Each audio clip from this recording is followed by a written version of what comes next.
Okay, good evening, folks. How are we doing? Yeah? Superb. My name's Neil. I'm the Balvenie brand ambassador for Southeast Asia, and it's a great pleasure to have you all here in Changi, in the Whiskey House, to enjoy some of the most handcrafted of single malts. Now, at the Balvenie, we produce our whiskey essentially in quite an old-fashioned way, that we maintain the history of how to produce whiskey at the distillery, and we make it in a very similar fashion to when we started back in 1892. And when I use the term handcrafted, something that, oh gosh, I need to watch what I'm doing because this is live and I shouldn't swear, but it's been bastardized by the premium goods companies now that so many things have handcrafted in it. But what does that mean? It usually means it's got an expensive price tag to it. Not so much with the Balvenie on expense until you get up to 25s, 50s. But what it means for us is that we maintain the handcrafted nature of our whiskey. And we have the 5 rare crafts of whiskey production that make Balvenie the most handcrafted of whiskies. So I'll start off with a couple of them, and then it's time for a whiskey, because that's what you're here for, yeah? To start off the weekend nicely with a few whiskies. So the first one of our 5 rare crafts is that the Balvenie has its own farm. The farm is, we're one of the only distilleries that produces barley on site. We have the Balvenie Mains Farms, 1,000 acres of farmland that surrounds the distillery, and up until about last year we were the only distillery to own its own farm. Now that farm's important for one of the raw ingredients in whiskey, which is barley. But can anyone name the other 2 ingredients in barley for me? In whiskey, sorry, not barley. Can anyone name the other 2 ingredients in making single malt whiskey? Alcohol? No, that's what we're producing. But yeast, thank you very much, and water. Superb. Points for you guys. You guys get bigger whiskeys because they answered it right. So it's very, very important that it's actually one of the only kind of ingredients, barley, that ends up making this lovely spirit. And we get it on site from the Balvenie Mains. I'd like to say we got it all, but now production in Balvenie is a little bit more popular. We take in some from the outside. Second, one of our 5 rare crafts is that we have our own floor maltings. So when the barley comes off the field, it doesn't have enough sugars in it for us to produce the alcohol that we need. Alcohol is very easy to make. Sugars and yeast combined, bang, you've got alcohol magically. So the floor maltings process, we're one of only 5 floor maltings that really work in the whole of Scotland. There's other distilleries that have like a floor maltings there as part of their tour, but in practical terms they can't use it. It's too much work for them. And this is from changing the barley into malted barley. So we soak it for 2 days, we drop the water out of it, and we spread that wet barley on the floor. It gets turned every 4 hours by our maltman, by hand. And what's happening there is the seed starts to germinate, so it starts to develop sugars inside for it to grow into basically the barley plant. But what we're actually wanting is we're not wanting barley plant, like barley grass. We're needing it for the sugars inside, so we have to kill the growth of the seed. We do that by heat, and we dry it off in on a floor that has holes in it with a kiln underneath. 42 hours, it dries it, and it's ready to be turned into like part of the ingredients for our whiskey process. That is the first 2 rare crafts of the Balvenie. There's another 3, but it's time for a whiskey. We use a very, very small percentage of peat, not that you'll be able to pick it up on these whiskies. Actually, for the first 2.5 hours, we have the peat kiln burning away, and the peat reek will penetrate the barley a little bit. You'd have to be exceptionally good at tasting whiskey to pick up on that, but it adds to the whole thing. For you guys that maybe don't know quite so much about whiskey, famous smoky whiskies like Lefroy, Lagavulin dry their barley basically just using a special type of peat from Islay, which gives it its medicinal notes. We use Speyside peat, it's a little bit lighter, but that drying process at Balvenie is mainly done by anthracite. Does anyone know what anthracite is? It's a harder question. It's smokeless coal, so it's coal that's been in the ground longer, more pressurized, so it doesn't have so much nasty parts burning off. Okay, definitely a whiskey time now. I think, because you're obviously all important guests, we will start with like a little bit older. We'll go and start 16. 16? Okay? Well, Jeremy, I don't know if everyone's wanting whiskey, like there's two at the back. But Sorry? would you like whiskey, guys? It's Friday night. I'm needing like a little bit more enthusiasm, all right? Come on. Okay, so we're starting off with triple cask 16. Generally speaking, I don't have enough time in the airports as much as I would like, and I do more kind of in Singapore and in like domestic markets in Southeast Asia. This whiskey is really the whiskey that everyone out with, like when I'm back in cities talking about the whiskey, they always go, "Oh, are we drinking 16-year-old?" I have to say, no, sorry, that's only for airports. And this whiskey is what we'd class as a single malt vatting of whiskey. So it's 3 different casks that have all aged the whiskey for a minimum of 16 years into it. And then we marry those whiskies together into marrying tuns. They sit there for about 6 months to let all the flavors combine together. And when we use 3 different casks, the 3 different casks that we're talking about for the Balvenie triple cask range is ex-bourbon barrels, bourbon refill barrels, and also Spanish oak Oloroso sherry butts. Generally speaking, with the 16, there's a slightly lower level of sherry content to it. But before we start diving in drinking the whiskey, we've spent a long time making this whiskey. 16 years it's been, well, a minimum of 16 years it's been quietly sitting in our warehouses in Dufftown. So, before you start drinking whiskey, and if ever it's a new whiskey for you, spend a little bit of time nosing it. I like to say it's like nosing it. You're getting to know the whiskey a little bit better. To do this, take the glass to your nose, close your eyes. That focuses your senses. Just imagine you're at the distillery in Scotland, listening to my Scottish tones. Now, it's at this point I ask you guys, what do you smell? Now, there's no right or wrong with this. Don't be shy. Wood. Okay. What type of wood, sir? We can be more specific. Is it a cheap bit of MDF, or are we talking about the finest oak? Thank you very much. Thank you very much. So we're getting some of those oak notes. Do we get a honeyed characteristic on the nose? Honey? Something sweet coming through on the nose? Yeah? Yeah? Vanilla? Anyone? Okay, sir. Don't worry. It'll come to you. Continue to look for it. Okay? So Balvenie is the easiest whiskey essentially just about in the world to speak about, because our house style is honey and vanilla. That is something that is just essentially Balvenie. It's 2 words that I talk about more than anything when I'm hosting a Balvenie tasting. So whenever you want to make yourselves look like an expert on whiskey, buy a bottle of Balvenie, because I've told you the easiest things to remember, honey and vanilla. So when you're with your friends, you want to make yourself look like an expert, you go, buy a bottle of Balvenie first of all, pour it, nose it and go, honey and vanilla, and you'll make yourself look like an expert straight away. So, with 16 years as well, we start to get a little bit of, on the nose here straight away, I'm picking up some like stone fruits, a little bit of like kind of light peach, underlying peach there. And certainly the oak coming through. Now that we've got to know it a little bit better on the nose, we need to drink some. So as we say in Scotland, slash your bar.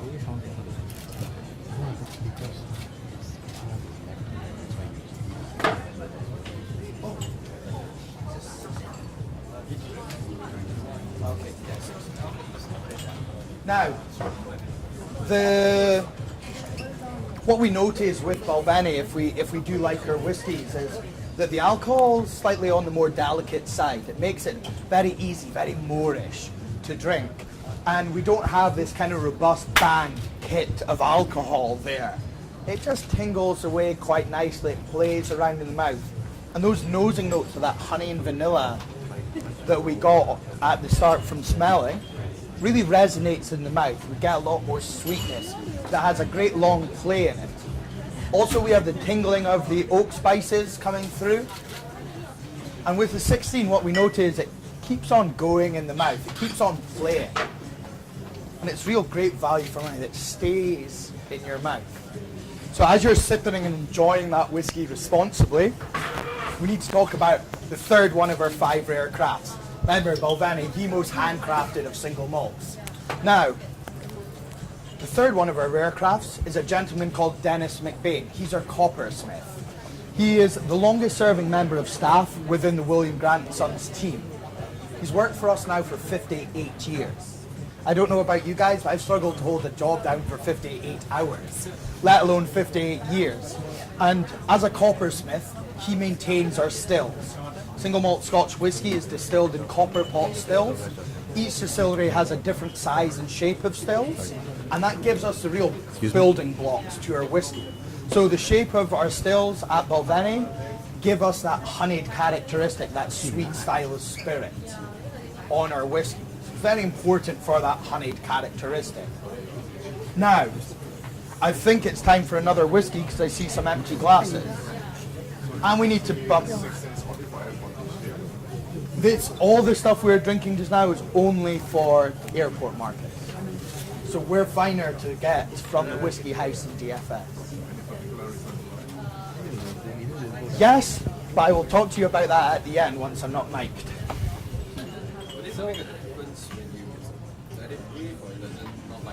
Yes, it's very slightly. So when it's first poured, you have like a lot of kind of more vibrant alcohol notes.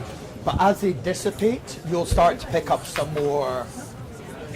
Yeah, but only just a little bit. Not the same as opening up a red wine toast. Okay, so we now move on to the 21-year-old Madeira. Now,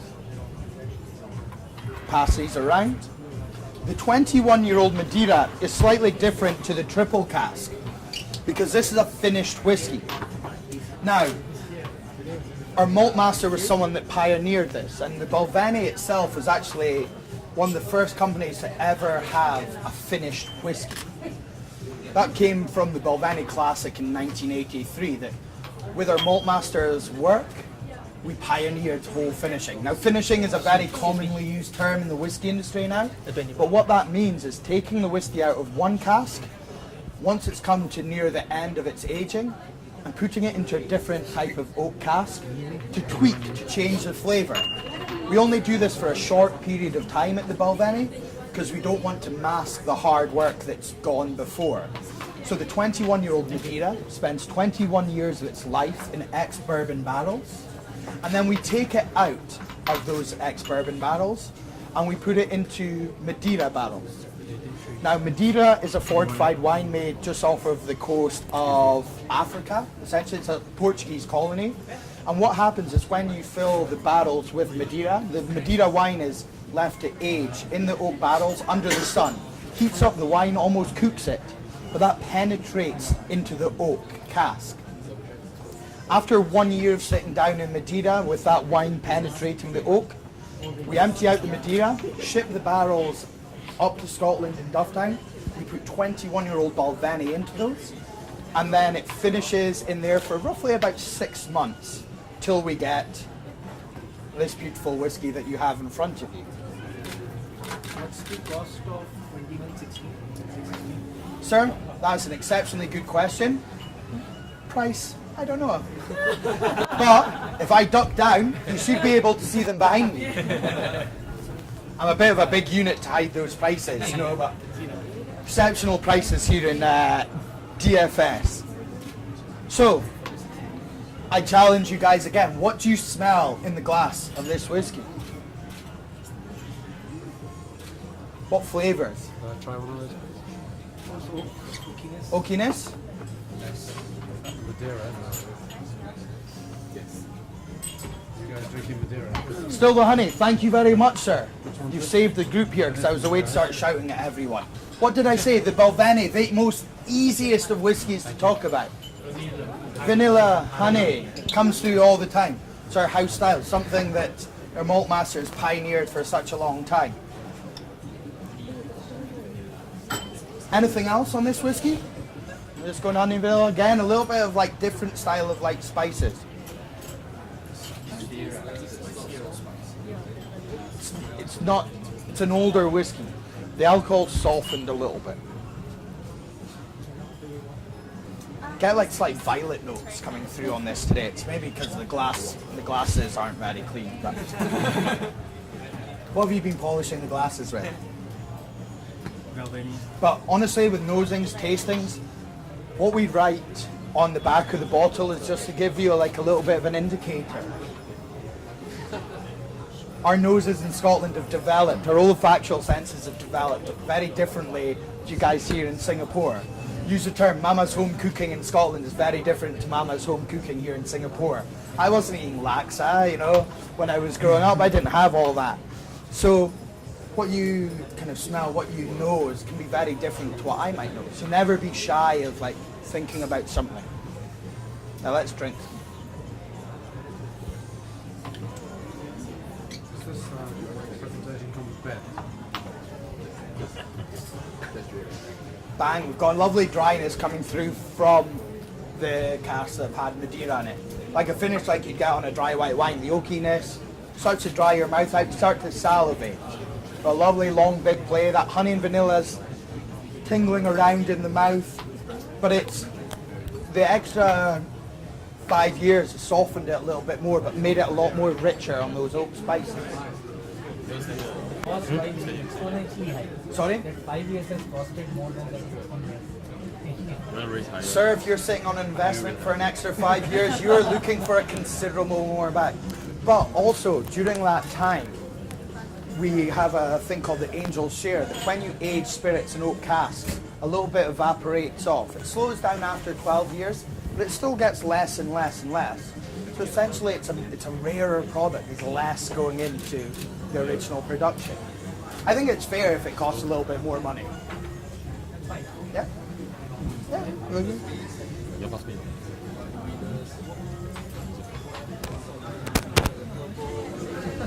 Yeah, something like, would you say a little bit more grassier maybe coming through? Yeah? Yeah? Okay. Seeing as these are going down so quickly, it must be really good whiskey. We need to go back on to Balvenie's handcrafted credentials. So rare craft number 4 is that we have our own cooperage on site.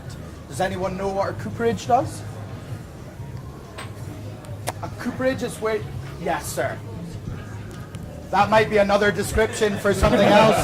That is not Dufftown ass, I'm taking it.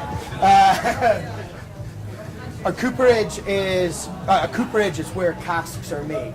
And our casks are essential to the flavour of all of our whiskies. About 70% of all the flavour that you taste in the glass comes from the aging process in oak casks. And the cooperage is my favourite part of the whole distillery, because all these different types of casks are coming in from America, Spain, Portugal, to give us different flavours that we want into our whiskies. And there's so much flavours, it's just amazing that there's burning, there's wood smells, there's whiskey. I just love it. Also, the head cooper, Ian McDonald, who's worked for us for 46 years, a real master craftsman, he's like a good pal. He's one of my favourite people at the distillery, so I always go down to see him first, and that's why I love the cooperage. But it is essential to the flavour that we get in the whiskey. But also, some of our whiskies are aged for up to 50 years. In fact, this year, we're going to be releasing the oldest ever Balvenie, 55 years old. So it has to be the very, very finest of casks to hold that liquid. You see behind us, liquid's precious. We don't want any leaking onto the floor. So now I think it's time to finish with the showstopper. Something that I want all of you guys to pre-order today, because this is my favourite out of the 4. we move on to the 25-year-old triple cask. Yeah. Don't worry, that's the end of the gig. I'm all over that. So the 25 triple cask is a whiskey that's kind of like close to my heart. When I first took this job, the first Christmas I went back home, this is what I was drinking with my family and friends. And when I was leaving the house with my grandparents that really don't drink very much, they said, "Oh, what's that, Neil, you're taking away?" So I did essentially the first time my mother and my grandparents actually saw what I did for a living was giving them a tasting of the Balvenie 25 triple cask. And as people that don't drink very much, when they started asking for more, I was like, whoa, do you know how expensive this bottle of whiskey is? But it's got a fond memory for that, because it was like my first ever Christmas Day dram with my grandparents. I don't drink in the house very often, that's why. Are you sure? Honestly, mother and father both don't drink. I don't know where it came from. I've been making up for lost time ever since. So again, the triple cask range is a vatting. 3 different casks, ex-bourbon barrels, refill bourbon barrels, and some liquid that's been aged in Spanish oak Oloroso sherry butts. But what you're also buying into with the 25 is a slightly higher amount of sherry liquid that goes into it over the 12 and the 16. So now I please invite you to nose this whiskey again. Now age really starts to take a hold of this whiskey. But are we still smelling some similar flavors, more spices, more oak spices? Anything else? Mint? Okay. Like there's honestly no right or wrong when it comes to nosing and tasting. Mint? I think it's probably Jeremy's dirty glass on that front again. But yeah, I can see where you're sort of coming from. There's a little bit of more slightly fresher note coming through. Guys. Slightly floral, yeah? Now, what have I said on the last 2 ones? What did I say? Honey and vanilla. Yeah, we get that. I get like a little. Mine's me like. So my tasting notes are always a little bit funny, but imagine a Cadbury's crunchy. We know a Cadbury's crunchy, yeah? Snap it in half. And it kind of got that lovely honeycomb to it. That over time the sweetness is slightly changed and aged on it. Now let's drink some of this lovely 25-year-old elixir.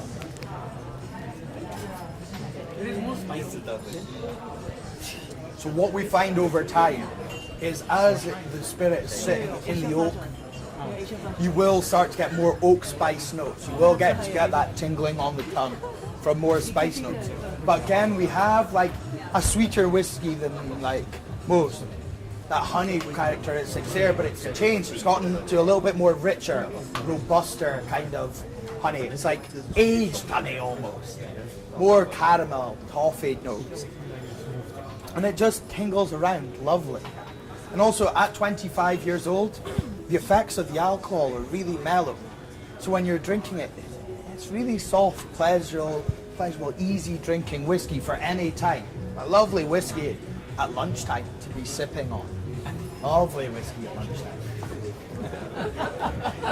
Now, I'm very, very passionate in not overcomplicating nosing and tasting notes. Only when you're working.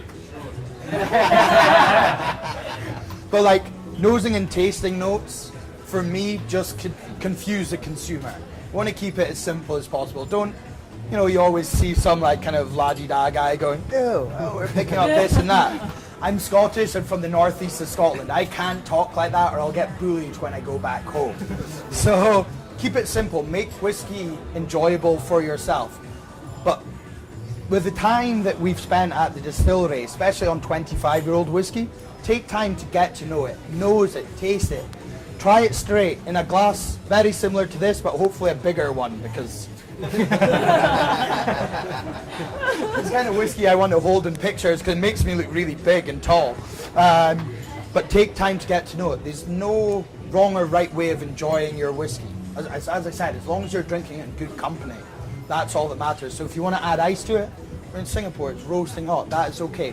A little bit of water if the alcohol is a little bit too strong for you. There's honestly no right or wrong. What I will say is if you are mixing it with things, you want to go cheaper. Because if you start mixing a 25-year-old, you're not going to pick up on all those delicate flavors.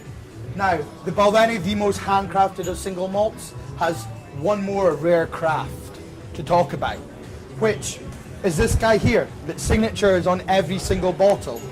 It's a gentleman called David Stewart. He's the longest serving malt master in the whole of the whiskey industry. And essentially he's a whiskey superstar, if there's such a thing.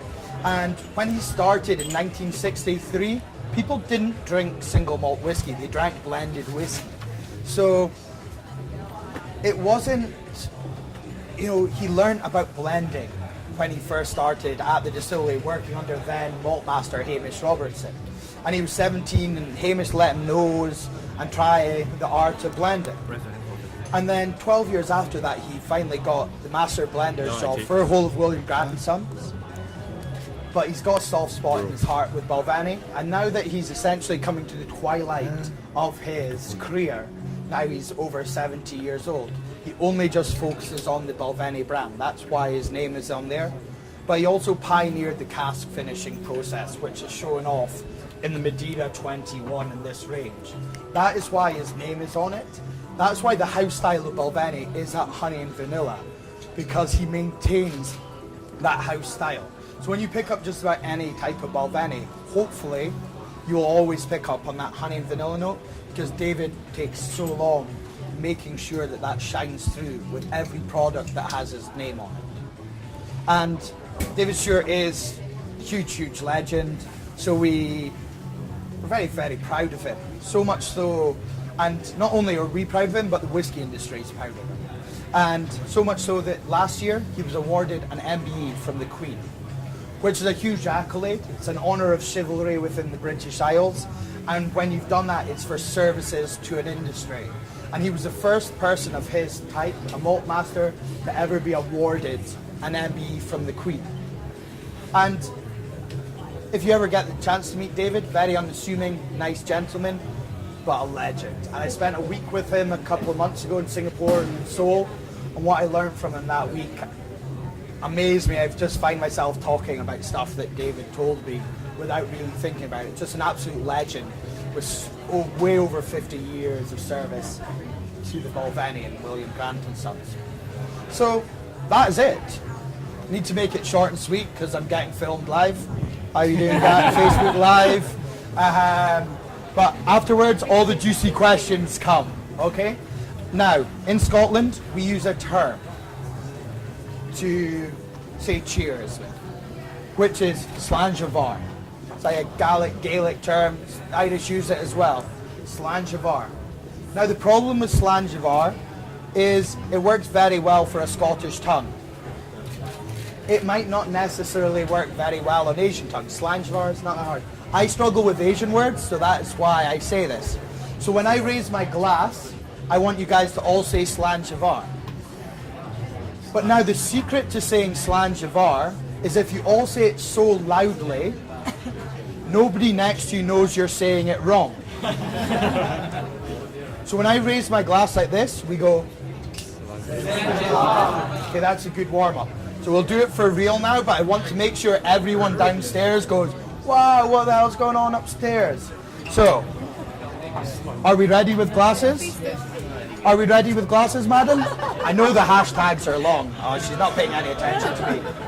No, I'm saying. No. Listen. Slanjavar! Thank you very much for your time, folks. Thank you. And this is the DFS Whiskey House. Flange.